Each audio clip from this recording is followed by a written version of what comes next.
Tán bá níyàn rìn jìnnà nínú ayé, ẹ jọ̀ọ́ kí ni ìtumọ̀ ẹ̀? Ẹni tó bá rìn jìnnà nínú ayé ni ẹni tó rìn láti Ìbẹ̀jú Lẹ́kì lọ sí Àbújá.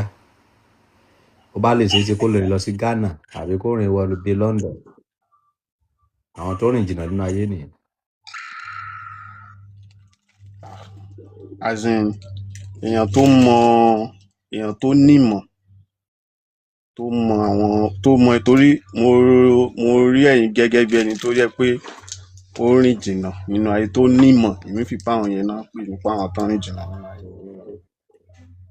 Well, ẹ bá sọ bẹ́ẹ̀, kò sí ẹni kankan tó rìn jìnnà nínú ayé. Okay. Téèyàn bá ní ìmọ̀ nínú ayé, gbogbo ìmọ̀ tó bá wùn kó ní. So láìní tí o wà ló fà tó fi ní ìmọ̀ yẹn.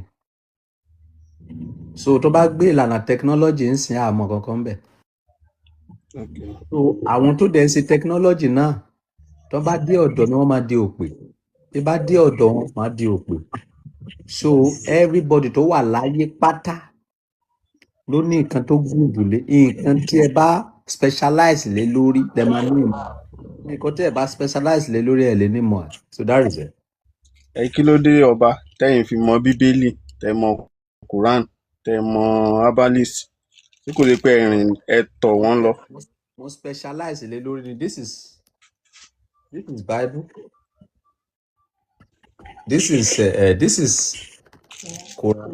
This is Bible.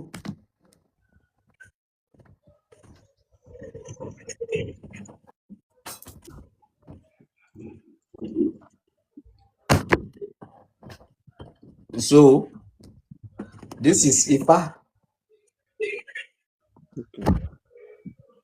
This is Ọ̀pẹ̀lẹ̀.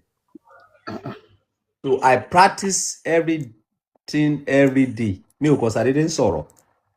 So mo specialize lé lórí ni because nǹkan mẹ́ta yẹn ló gbé ilé ayé dúró. So tí bá dẹ̀ ti mọ nǹkan mẹ́ta yẹn, màá mọ nǹkan tó pọ̀ nínú ayé gan.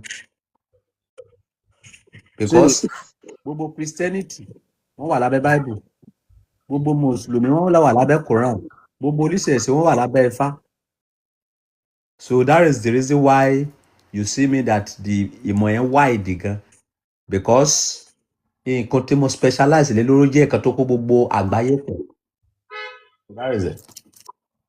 Ǹjẹ́ ènìyàn lásán ṣé bí irú èmi báyìí ṣé mo lè gbìyànjú láti ní àwọn ìmọ̀ tẹ́ mọ̀ yìí?